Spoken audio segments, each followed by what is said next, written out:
Nah, datanglah yang namanya visa ziarah ini, solusi gitu. Visa ziarah dikeluarkan oleh pemerintah Arab Saudi. Dikeluarkan, digelontorkan, semua bebas untuk ngambil visa ziarah.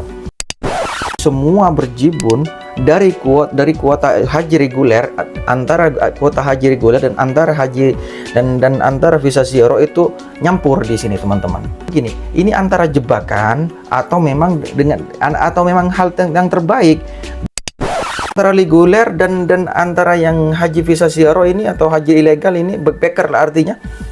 Itu kebanyakan visa ziarahnya daripada visa regulernya.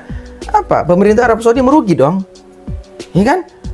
Toh mereka masuk Arafah nggak akan beli tasreh, itu jelas.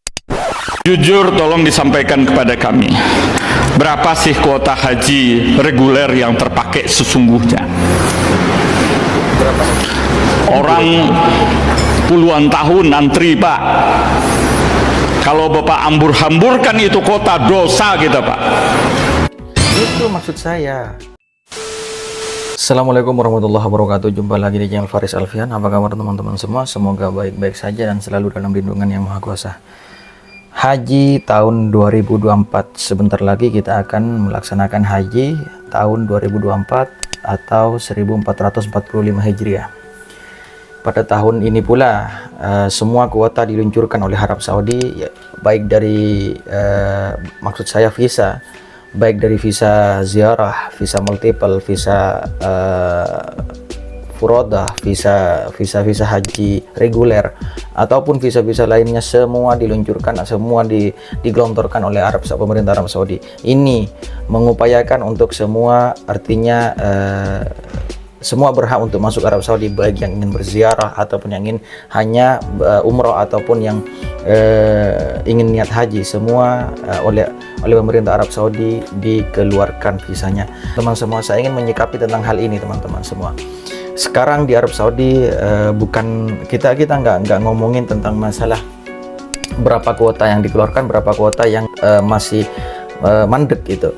Di sini kita ngomongin apa namanya haji 2024 yang akan sebentar lagi, atau tepat 20 harian setelah dari sekarang, 20 harian dari sekarang kita akan melaksanakan puncak haji tepat di tanggal 9 Dzul Hijjah 2024 atau 1445 Hijriah. Dzul Hijjah 1445 Hijriah. Baik, di sini teman-teman, untuk masalah visa, untuk masalah haji reguler itu sudah masuk di Madinah tentunya. Mereka sudah berapa ribu, mereka sudah artinya semua masuk. Dan di sini tak lupa pula, sebelum kuota haji ini masuk ke Arab Saudi, sebelum itu visa umroh kan harus keluar dari sini, teman-teman. Artinya yang punya kuota umroh harus keluar di tanggal 23 Mei. Itu udah batas akhir untuk umrah gitu. Tetapi di sini ada kasus kemarin, teman-teman, ada 25 umroh atau jemaah umroh yang tidak pulang ke Indonesia. Entah itu niatnya apa di sini, apa niatnya ingin bekerja di sini, ataupun niatnya yang ingin apa namanya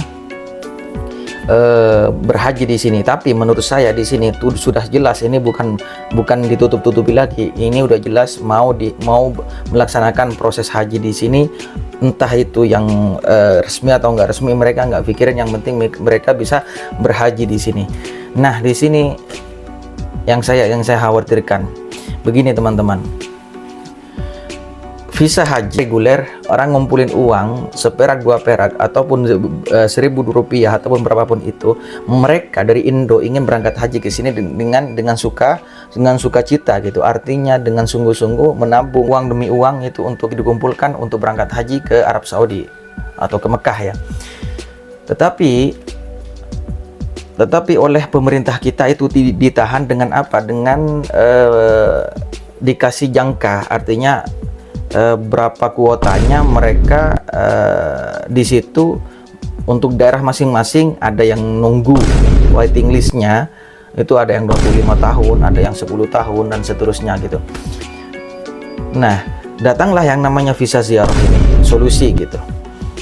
Visa ziarah dikeluarkan oleh pemerintah Arab Saudi. Dikeluarkan, digelontorkan, semua bebas untuk ngambil visa ziarah. Nah, di sini yang tadi yang saya bilang itu yang 23 itu batas akhir kan untuk visa umroh. Nah, yang visa ziarah ini otomatis kan masih netap di sini. Nah, di sini semua berjibun dari kuota haji reguler, antara kuota haji reguler dan antara haji dan antara visa ziarah itu nyampur di sini, teman-teman. Nah, permasalahannya di situ. Bagi saya itu mikirnya begini, ini antara jebakan atau memang hal yang terbaik dikala Indonesia waiting listnya nunggu berpuluh tahun, ada solusi visa ziarah, mereka berangkat ke sini. Nah, di situ mungkin solusi terbaik buat mereka yang memang nunggunya lama. Tetapi permasalahannya apakah ini jebakan? Kita pakai logika aja, nalar gitu. Kita punya ayam, saya ingin menyortir ayam di situ ada yang baik, ada yang buruk, itu semuanya nyampur. Dikasihlah makan nama saya, dikasih makan jor-joran nama saya. Lalu antara yang baik dan yang nggak baik ayam itu kan nyampur di situ. Apa yang harus saya lakukan? Saya pakai jaring semua. Nah, di situ yang saya takutkan. Di sini visa semuanya dikeluarkan, tetapi malah visa ziarah disalahgunakan dengan ini gitu. Mungkin di situ ada, pastinya ada gitu. Dengan seperti ini. Apalagi yang kemarin umroh yang nggak pulang ke Indonesia. Bayangin itu. Itu artinya di situ nih, maaf ini. Jika sampai ini bukan nakut-nakuti. Saya ngomong seperti ini, ada yang komen di YouTube saya, katanya wah nakut-nakutin begini. Ini bukan nakut-nakutin, teman-teman. Ini logika lah. Semua udah masuk. Terus habis itu di sini antara reguler dan antara yang haji visa ziarah ini atau haji ilegal ini, backpacker lah artinya. Itu kebanyakan visa ziarahnya daripada visa regulernya. Apa? Pemerintah Arab Saudi merugi dong. Iya kan? Toh mereka masuk Arafah nggak akan beli tasreh, itu jelas. Toh mereka masuk Arafah nggak akan beli tasreh, karena tasreh di sini antara 4.000 sampai 10.000 dengan ongkos makan semuanya, ongkos makan, ongkos travelnya semuanya itu 10.000. Kalau untuk beli tasrehnya saja itu antara 3.000 sampai 4.000-an. Itu di aplikasi Nusuk ada. Gitu. Di sini kita pikir pakai logika ini, teman-teman, ya. Saya nggak mau panjang lebar, kita lihat ini ada video dari Bapak Menteri siapa ini di Indonesia yang tadi yang saya lihat ini. Kita lihat ini, teman-teman. Jujur tolong disampaikan kepada kami, berapa sih kuota haji reguler yang terpakai sesungguhnya? Orang puluhan tahun antri, Pak. Kalau Bapak hambur-hamburkan itu kota, dosa kita, Pak. Itu maksud saya. Orang puluhan tahun nunggu, oleh pemerintah kita itu kuota itu kemana gitu. Padahal dari Arab Saudi sudah jor-joran gitu. Puluhan tahun orang antri, Pak, reguler itu. Seperak, 2 perak, 10.000, 5.000 dikumpulkan, menabung untuk bisa berangkat. Ada kuota, kita tidak memberikan kepada mereka. Sebenarnya berapa kuota haji? Kita tahu, Pak, setiap tahun ada 1%, 2% yang tidak terpakai. Bapak kemanakan kuota yang tidak terpakai itu? Kenapa tidak terpakai? Coba lihat ini captionnya di atas ini. Bidang kesehatan, bidang pendidikan, bidang hukum, bidang pertanian, bidang agama pun jadi ladang bisnis. Ini nggak maksud saya itu.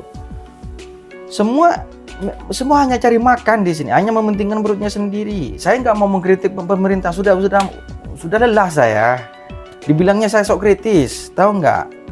Dibilangnya saya sok kritis, tapi di sini karena itulah banyak solusi dengan cara apa? Dengan cara visa ziarah ini, ataupun dengan umroh yang netap di sini nggak pulang ke Indonesia. Itu yang dituntut siapa?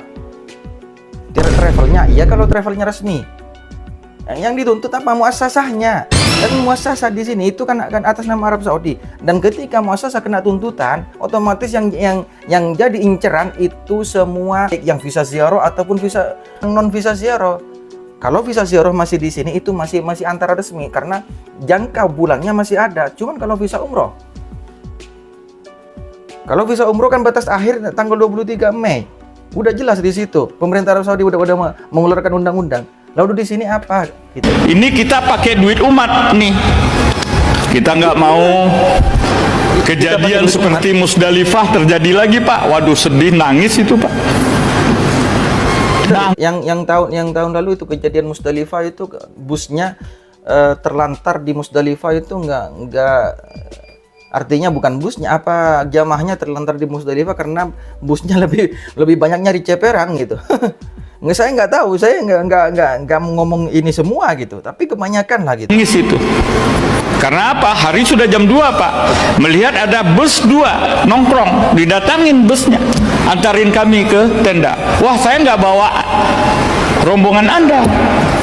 Nah, demi bisa pulang saweran. Saweran itu yang kita tahu.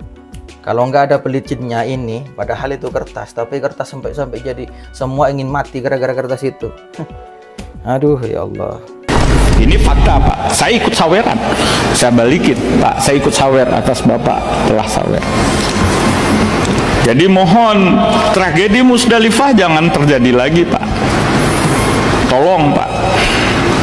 Sangat artinya bayangkan Musdalifah kita tahu ya, tidak ada tenda di situ, tidak ada apa-apa di situ ya.